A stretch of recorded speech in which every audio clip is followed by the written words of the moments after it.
Ia le tu le nei fiafi. Fai on tatou te mawale. Le anga le leima le alofo tatou tua. Fa malulu atu tua i tatou pokalame mtamu fai atu. Ono o le fa le tonu ia masini po o telefoni fo ima la awolo fa penanta fai fa ngai natu. Tatou fo no baloa sa taime le o fai tatou pokalame ono o le pok fa fitau lia le o le o me o fa penanta fa ngai na. Ia vi ia le tu ai o le a fa sota tu pokalame le nei fiafi. O pokalame nei o te fa o wino le Yesu o le Yesu o fa malo longa batu mo oi wala tu le ala ata le o lo fo lo tu noa se ia nga ia tu lungore Global Kingdom TV ia ala o nei o tata mai ia fa so mo oi le fiong pa ia le tu ari tatu te amata ia o le a o te tini tatu se talo ang pa ia o matu so son city wala au lava i lau wha unga, wala au lau poto, wala au i le oa matamau ainga mai a te oese i te taratalaina si o mātou whaalongolongo, whaasoa ina ua whiong pa ia rinea fiafi. Anga le mai oe so mai tātou ma oe le tua, mātou te mwhai ai mea uma. Ia vi ia o Yesu, whaafitai. Amen. Ia o le tātou pokalame o lo tātou lunga o le mata upore i le tusia luka mata upore iva o lo whaawa upea pa whaasolo ni nātou tātou mata upulea o le tātou tusile o le luka ina mwhai peo ni tātou mamalama ni tātou whaasoa ai fōi i ana whionga pa ia o le luka la lena ngāta mai e renga o le mata upo iva a o le whiawhi nei tātou te mata i le mata upo i lua se furumare whai upo i lua sumare valu se i o le tau sumare ono o le tala leo o le tala i le suia po ua transfiguration o le ua liua fonga o Yesu Kiriso. Amen. O le mau luka o le tusia ona le tusia luka le tatu te mata o le mau luka fa pe wa filifili po o to fia Yesu Yohane o Peteru ma Yakopo. Wala to wo no le maunga te talo ai. Amen. Fa mai la au kakalo Yesu te talo ai kakalo Yesu ai moia ai moia la so Yohane Petelu ma Yakopo au inga fa penana va ai wa liua po suia fo fonga o le atu o Yesu Kiriso fa mai wo pe o se wila ai fe mai de tala i fa palangi pisi se meo pae ila mai fo inale a o tusi al tala no al luka le fa matala mai i lona fa sa mo ina e fa pero no fa tawina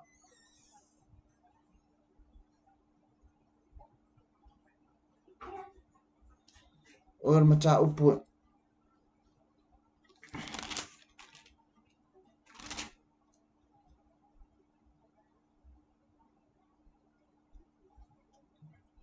o talo mai a wali won fonga o pae ma popula tele mai ona off o le atale lenga va ai a o moli mau fo i lea a luka amen fa mai la a o va la te talo Yesu ai va ai ko sui ona fofonga sui ona la e fa me pae mama pae mai ona off ai loa koi matangata e to alua o la e tu mai matala noa ma Yesu Kiriso fa mai o Moses a o Elias amen mai fai upos torse fulu fai po torse matas mai o na fa ali mai malola apula wala to fe tala i lo na maliu o le afa e wina Jerusalem amen o la wo talo Yesu ai loa o le va inga le nga va ai o popula mai fo fonga o Yesu Kiriso le ngata ona fo fonga ona la ai loa kuai ma Mose ma Elia amen ala e tala noa fa mai o la e tala noa i le faa i wina o ngaluenga Yesu Kiriso Jerusalem amen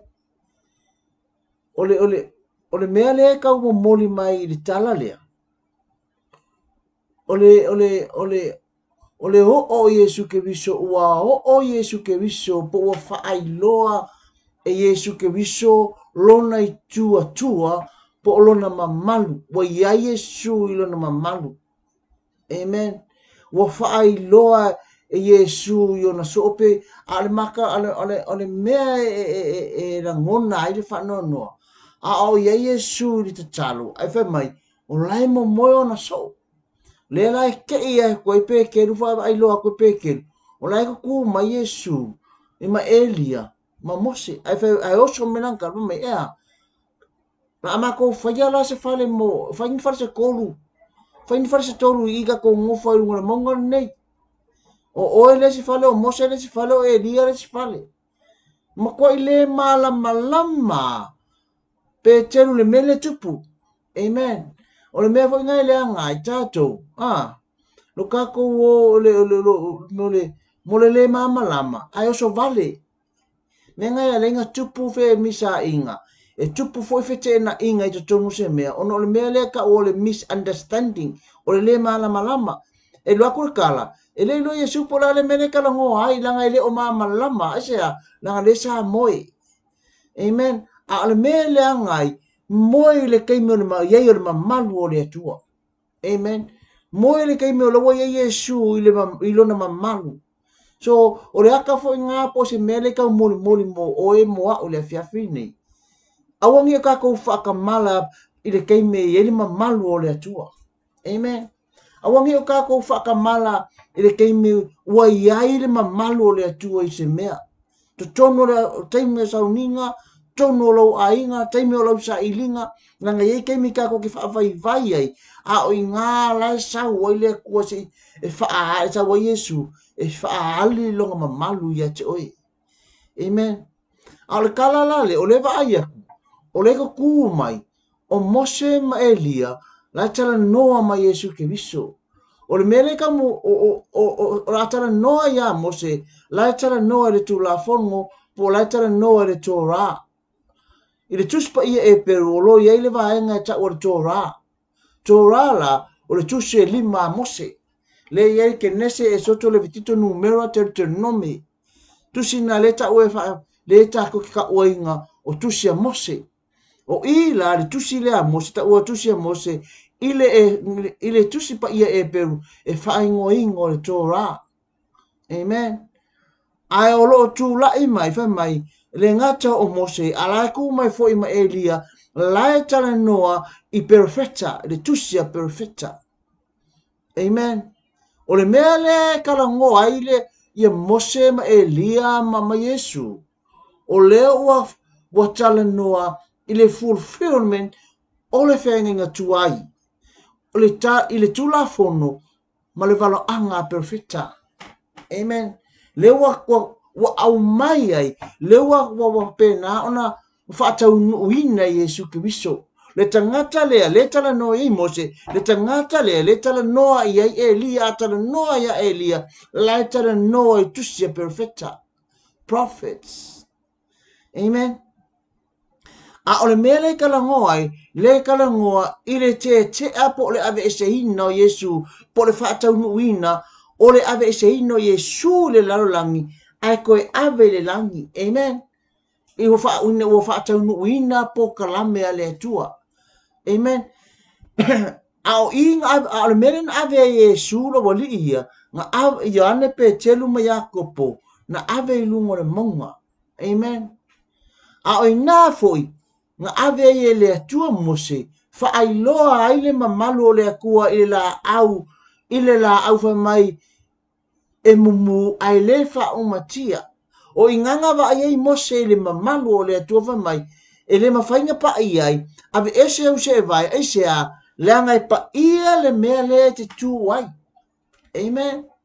Ele mafainga pula i Mose ese a leanga i ngā le ele mamalu o le atua o le aka le ngā le fwua koe a mai e Yesu i. O na so o ia se i confirm pe se i wha amautu ina e Yesu i ona so wha iloa o ia lava o le alo o le atua. Amen. Le ia ke ia le mamalu nga va ai Mose ile la au tala na ona fa mai e mumu ai le fa o matia ai sau e ko kongu le leo. Amen. Au i fo i lunga le maunga lea nga fa ai loa i ai pe ia na fa ai loa i ai Elia ma Mose ma Yesu ke viso ai ufitia i le au. Amen. Fa mai ai na wo esele e va ai aku nga o Yesu e fa mai le upu mai le leo mai ko kongo le au. O lo wata li i pelele na. My beloved son. Ia o kou whaalongo i ai. O le ale mene ka mo moli mai. O le se ka mo moli mai e le atua. O ia lava o Yesu ke viso. O ia lava o lo nalo. O ia lo nalo. O ia o le atua. Lewa sawe koe whaata unu ina po kalame. Sawe whaaka ungu le tusia tula fono. Po tusia Mose. Whaata unu valo anga perfecta. Amen. A le mea le kakala noa iai. Le kalo noa i le te anga po le Exodus. Exodus i le ngana e peru. O le tipacha po le alu e ina. Amen. Ngai fai mai o tala noa. Se i vakule fai upure fa mun mole.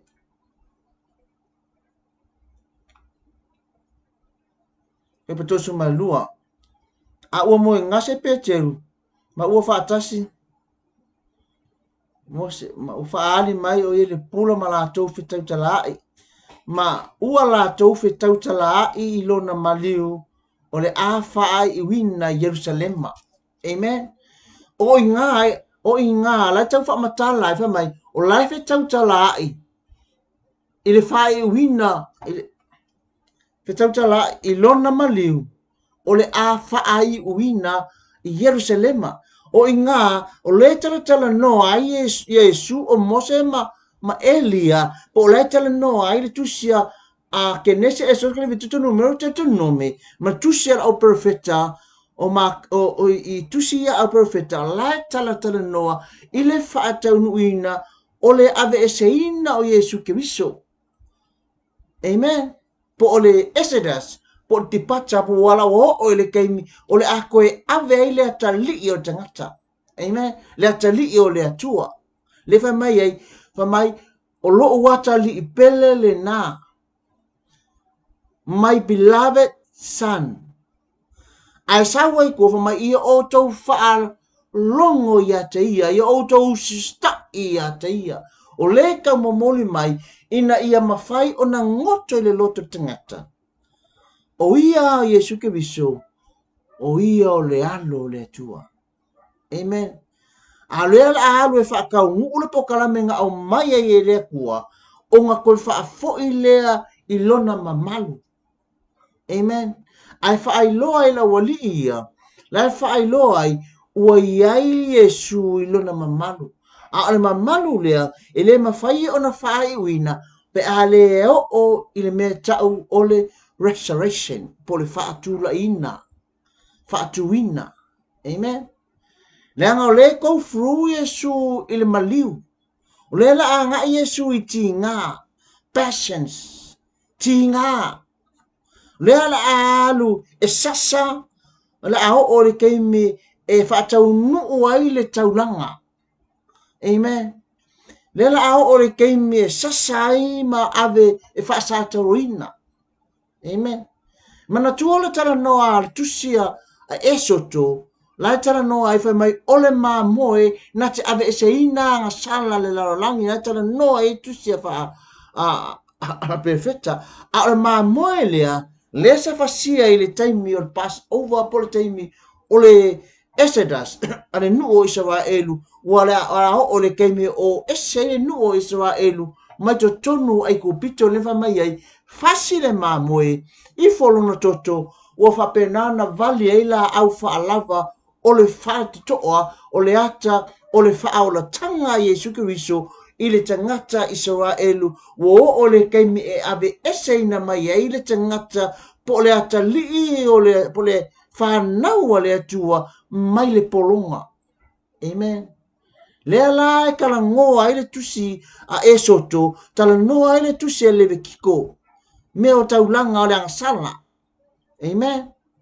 Fa mai o le mamoe mea ngā lai tala awa ai ai, o lai tala noa le mea kau, o ia o le no o Israelu, o te ngata whaitaulanga, a priestly people.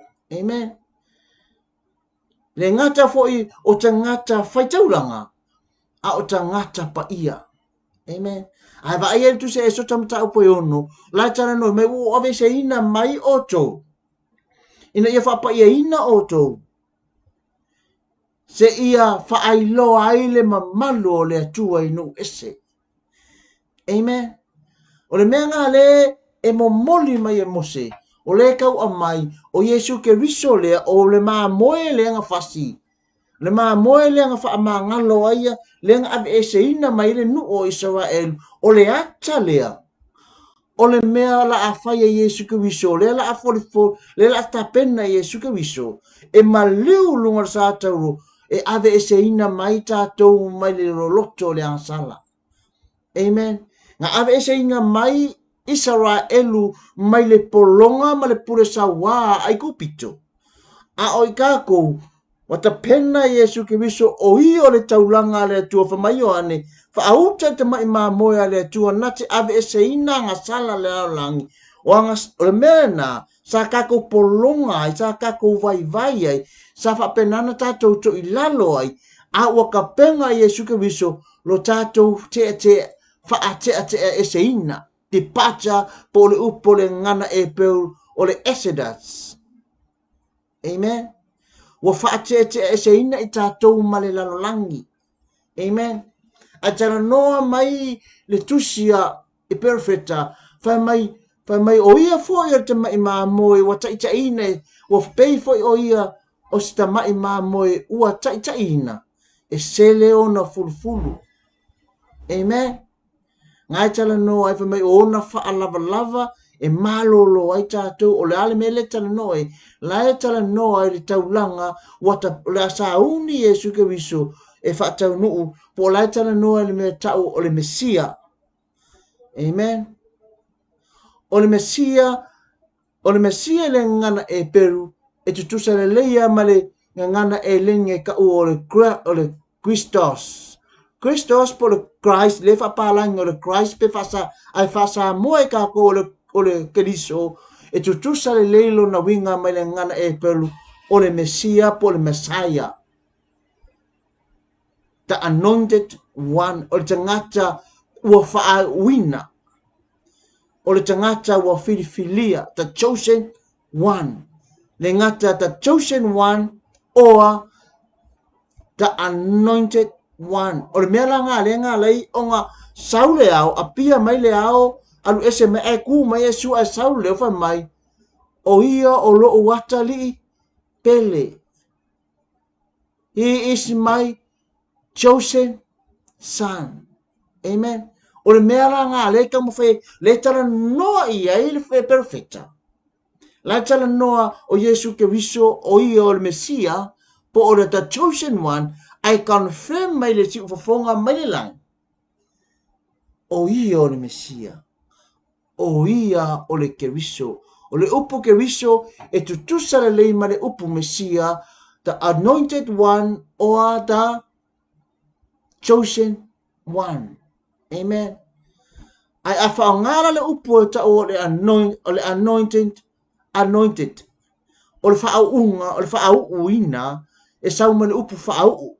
O le mea lea e whaongai le whau, e kolu ai le tala tuspa ia, i te tonu tuspa ia, e toru tangata e whai e mea ka o le whaunga. Amen. O le tupu o le whaitaulanga, mare perfecta. Amen. Ne ngata e sau o ia o le perfecta, e sau o ia o le tupu, a e sau o ia o le ositau langa. Amen. O ia leo ta pena na te osi ina le taulanga i le langi ma le lalolangi e wha ma ngalo ai o ngasala e te wha te e se ina ai o e ma mai le polongo a le ngasala ai se o ka ko ufale le manuia ma le nuu wata pena e le atu. Na wha ai loa e le atu ai a mose e ave ese mailo na nuu le ngā lei o ngā kāle mawhasi le manu fai maila i o le tala tuspa ia i fo le koko ua vali ai ia ia la au fa'alava o le fale o se ngata Israelu ona sopoloa lea o le angelo le oti. Amen. Ai fa'asao le whanaunga po whanau o le nu o Israelu. Amen. Ke loa oe lewa sopoloa le oti whaalua i ate oe. Amen. Wa sopoloa le maalaia. Wa sopoloa le oti e whamavali. Ina ua tapena Yesu Keriso le ilona soifua na ofo ai le taulanga mo oe mo a. Amen. Fa ai o feo soi mai le taula mai. Wa kula e me Yesu. Wa mo ai fa ai loa mai le leo fa mai le leo. O lo wata li pele lena. Me o lo wata li pele. Me o to fa alongo ia. Nal meri mana o ai le atua mo o e mo. Le ngata ki fa alongo ia Yesu Keriso. Ai fa mai ia o to usu stai ia. Amen. Lo ainga. Tamati nai le nei fiafi. Uso to fafi. O fea me ngai ke o ai ngai ke ska ia. Fa alongo la fionga pa ia le tua. Usta ia fionga le tua. O ngā ka ko ke mau ai le manuia. O ina tātou te mau ai le wha moe moe ola. Le wha moe moe ni ta pena Yesu ke wiso i lunga o le sātau. Amen. Fa maile kala Peteru. Jesus, or Master. Leo la ma ko whaia se whare se kōru. Whare mo oe, whare mo Pekelu, whare mo oe, whare mo Elia, whare mo yo, mo Mose. E whaia koe le mamlama Yesu. Amen. Ole manga onga whare te ngata lea. Amen. Ke lore mele o kupu ya Peteru, e le koe fia o me Pekelu lalo. O fia nofo Peteru i lunga. La ngonga ngā whare te ngata. E le fia alu i lalo. Amen. E fia ngofo i lunga. Afa mai, nga ka haufe Yesu. E li whailo inga. Aisea. Langal mele le mana o le tu. Wo o le kai me whailo ai le mamalu o le tu. Wo o le kai me whaangai o e whaangai au. E aver me malu le kua. E le ku ua le mamalu le kua i lunga. Amen. E le ke unga le mamalu le kua ko kongo se fale. So we are ole fe au male theme ole Campbell Easter Campbell youth asa mom tutuila. We are the carrier of the fire, but the carriers of the fire. Oe tau ave le afi. Amen. A tara noi le afi tara noi le ngang pa ia. A yele ngang pa ia lungo tangata wa yele mamalu o le atua. Amen. Wa yele glory o le atua. Langal me nga fa apupula i maka fa apupula ye le atua maka o Petelu yo ange me Yakobo sa la ko va aya le mamalu o le atua. Amen. A le mele le manga o ile kua ia Petelu ma Yohane. O ila ko ia la ko ke mul mawina. Le mamalu le lungo Yesu Keriso. O le aka nga fa mai o ko skai ai. O skai le mele fe mai te ngata la po skai le mele fe mai Yesu o ko kau aveinga le mamalu le. After him a uma ia fo o ia longo mamalu. So le tato ngalu nga lo tiute ma lo favor ave mamalu le. Amen. Carry le glory le. Langa le glory le e yai man le manuia. E yai mea maka uki ali tutono le glory o le atua pe afa pe e ke mawainga. Amen. Alamana onga mai ia o tau whaalongo ia te, usta ia te.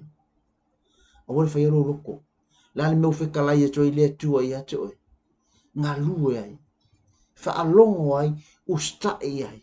Asea, se ia whaailoa le mamalu o lea tua i luso i fua.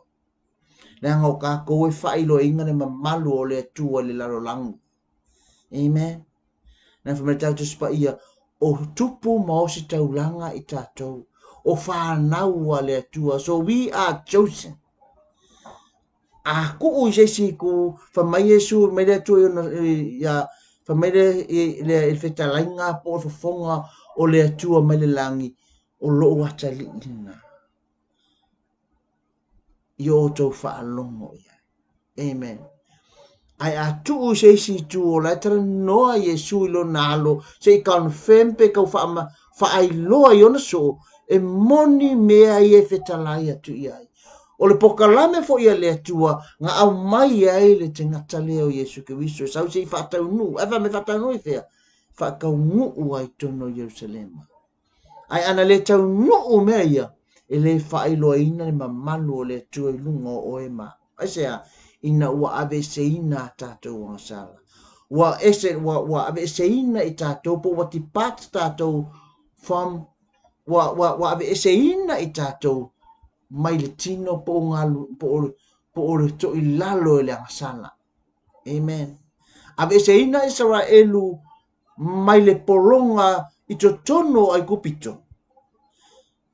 Mai pulenga Farao. Ai ave se ina i tātou e Yesu Kiriso mai le loto o le sala mangaluenga Satan. No ainga o le mana onga ngā Yesu mo oe mana onga fo i leo Yesu moa. Tātou aveina lo na mamalu. Whai tātou mai e tau aveina le mamalu o le atua. Ma whaai loa le lei o le atua. Le anga i tātou ua iai le whao unga. Anointed. Ua iai le whao unga e te talatala ai manuia o le atua. Ai se i whaai le mamalu o le atua i me whaia. Amen. Pe ona whaia le atua i lunga ia Yesu. E whape nā foi ona whaia le atua ia te oio e tau. Ava le tamai. Apa father. E wala awa i lun tamai. Ava le tamai. Whapalangi. Apa father. Atara noa le apa father. O le relation. Ale ata li i matama. The father and the son. Most. Makwa i. Matua i pipi i ama. Makwa i la ngona ina i le ata li i. Le loto le tamai.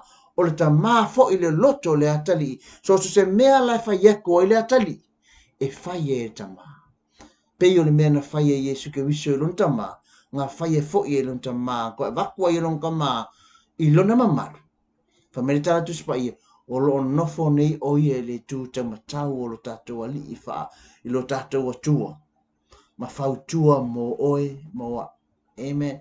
E wha pēnā le mamalu le mana o a Yesu. Le atua, e ku i ngaku ia ke oe, pe a whai o oe o se atalii ma se a whawhine whamaoni, o se a whawhine ustai le atua ma whai a whionga le atua, pen whamai i o to ustai ia te ia.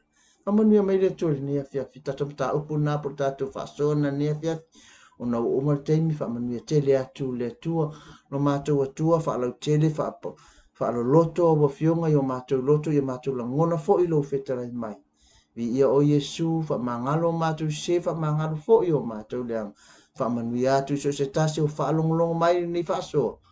Anga le lei atu o e lo mātou tu. Wha manui whaatonu, wha manui a fo i a te lātou uma, o lo o whaipa anga i lunga nei alata o le Global Kingdom TV. Ono Yesu, amen ema, amen. To God be the glory, forever and ever. Amen.